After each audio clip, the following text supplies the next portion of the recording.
Hello, my beautiful cuddlebugs. Welcome to Ramblings of a Book Dragon, where we dive into the warmth of good books and unravel stories that feel like a literary hug.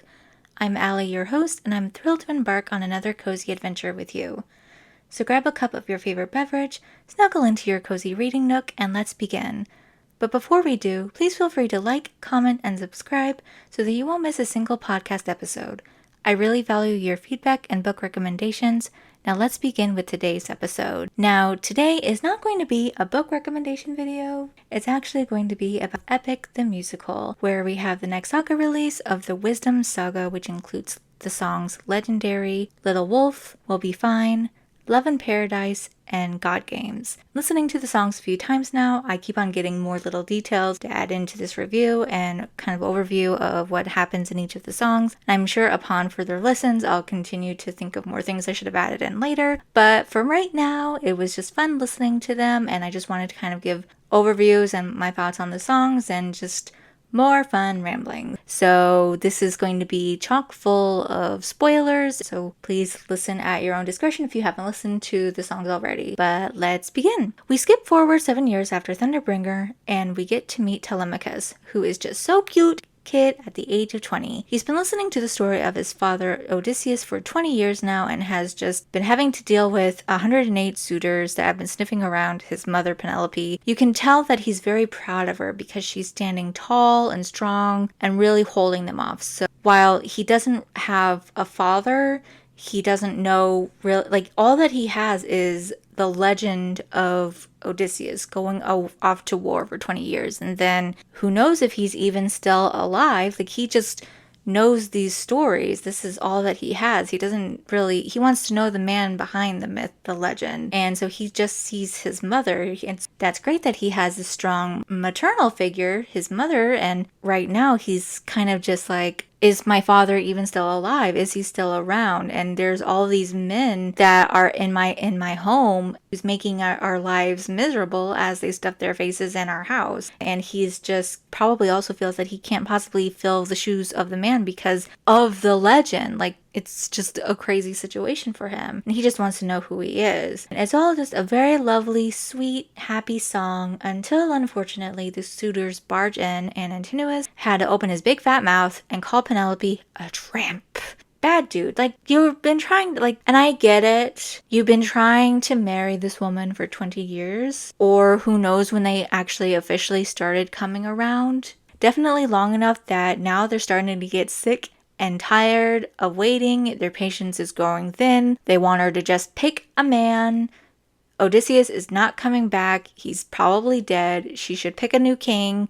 She should pick a husband before they force her to do it for them, which is just fantabulous. Yeah, and of course Telemachus is like, dude, no, back off. I am not going to do this. You can't talk about my mother like that. He just says, oh, what are you going to do about it, champ? And in one of the previous little hints that Jorge was posting, he was just so excited about the way that the voice actor for Antinous, the way he said it was, ooh, what are you going to do about it, champ? And as soon as I heard, it's like, oh, the way the voice actor said it was just so intimidating and also really punchable, which is great for a villain. And I saw in the comment section of the song that they call him a Disney villain. I think he's a couple steps worse than a Disney villain because I think he's like villain, like villain. Like, he's not just Disney villain. He's a couple steps higher than a villain. But these are all just my thoughts and opinions.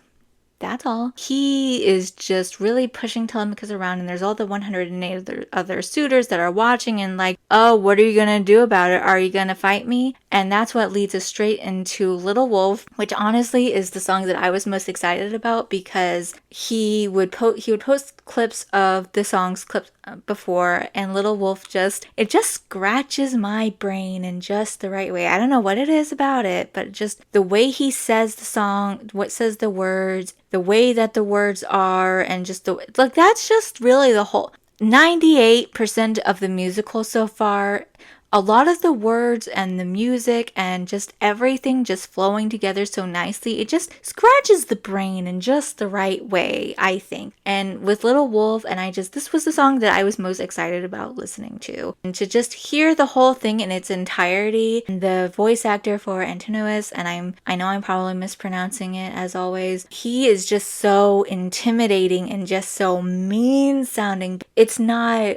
I was kind of a little concerned that it was going to be too overtly aggressive, you know? Like, if you know, like with some of the videos that you see online, they just get really aggressive sounding. But this, it's just like that. He's just aggressive sounding and angry sounding, but not like screaming aggressive sounding, which is very good for the brain with the ears. And then we get Athena coming in to help Telemachus, and it's just, ooh. And what I really liked is that at the beginning, Telemachus and the suitors are mocking him by saying, "Fight, little wolf, want to entertain me," because Odysseus, like the family are like wolves, and that's the whole thing. And so they're mocking him by calling him a little wolf, like he's a little wolf cub who without his pack. And so they're just, "Oh, come on, fight me, do all this." And then Athena comes in and helps him.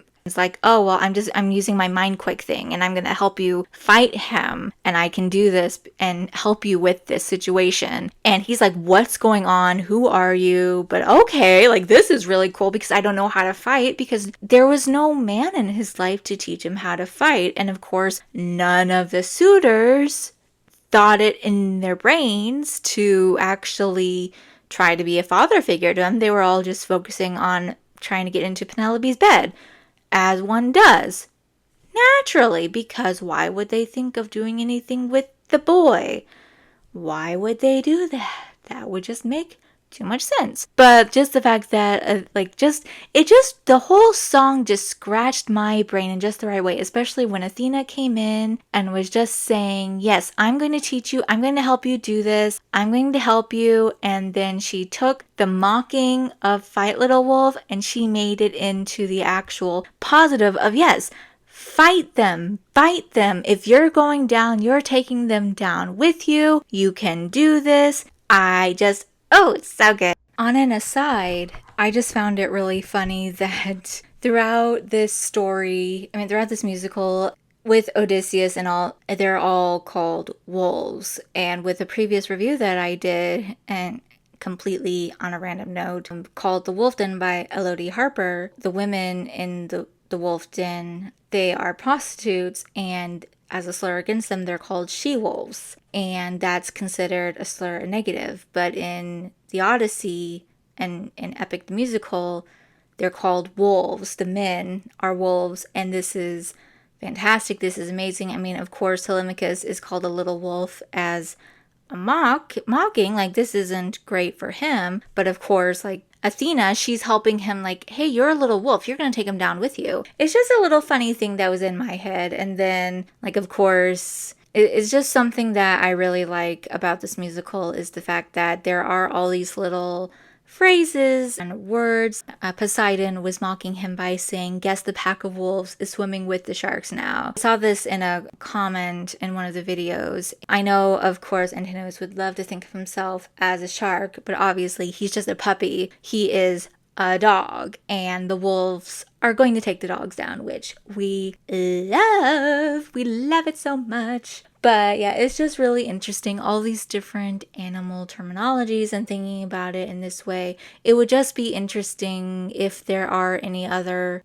I know he would love to think of himself as a shark, but no, he's just a puppy. And Odysseus is the man of the house. He is going to show them what is what. I mean, he's been fighting to get home for 20 years, which, like, it is nuts. I mean, 7 of those years was spent on an island, which we're going to get to shortly, but that's beside the point. So, with the end of the fight, unfortunately, Athena pushes Telemachus a little too hard, and Antinous hits him and knocks him down, KO. He tells him, "Hey, you better let go cry in your corner, let your mom see your tears, and let her realize that if she doesn't pick a husband soon, we are going to pick for her, and it's not going to be pretty. On another side quest, there's a little short from Gigi with her animatics where they did a commission for, it's a little song from one of the later sagas of Hold 'Em Down, where they did a little crack thing where it was a version of what if Antinous was actually a good guy. And it just made me think about it like with this of, what if the suitors actually, like I was saying before, what if the suitors were actually trying to be good men? What if they actually tried to get to Penelope by being nice to Telemachus? Instead, they're just bullying him, and they're just being mean to him and threatening Penelope. Like, what if they tried to actually... It's just really funny with the Gigi animatic because Antinous is still sounding so intimidating and just so threatening, but he's actually just like, hey, we want to throw a birthday party for Telemachus. We want to do all this, and it's just so... But he's making it all sound so threatening, and it's just hilarious. Really, really good. Really funny. You should check it out. But, of course, in reality, he is just a bully who got way too comfortable thinking that they are top dog, unfortunately. So then, after Telemachus is left to lick his wounds, he asks Athena, why did you help me? Like, what's going on here? So then she explains, and we'll be fine, which is a good song, kind of explaining that she had a friend. Like, she doesn't say it's Odysseus, she just says she had a friend who, after they had a bit of a fight, she explains that they grew apart. His life went dark for her. Like, she really kind of didn't really pay attention to his life for the past 7 years, 10 years. So she doesn't know what was going on, but she's kind of been staying up late and regretting it, like wondering what could have been if they hadn't parted ways. Like, what could we have done? And then what was really sweet is Telemachus was telling her, like, hey, you helped me. Maybe you can still help him. Like, it'll be fine. Maybe she could still help him. So then we get into Love in Paradise, where she decides to go see what happened after the events where she left him last, after my goodbye. So then we get a little bit of we do a little bit of a time, the crazy things, and she realizes, oh no, I messed up. And she wonders, like, where are you now? Like, we're in trouble. What's going on? What happened? Where are you? And so we find out that he washed up onto Calypso's island. She's all like, oh, we're going to have love in paradise. I like you. You're cute. We're doing this. He's like, no, I have a wife. I'm going to, like, if you don't back off, I'm going to kill you. And then we find out, ooh, I'm Calypso. I'm a goddess. You're adorable, but you're going to bow down and you're going to listen to me, and we're going to have fun together, and we're going to have love in paradise. Forced positivity is always helpful.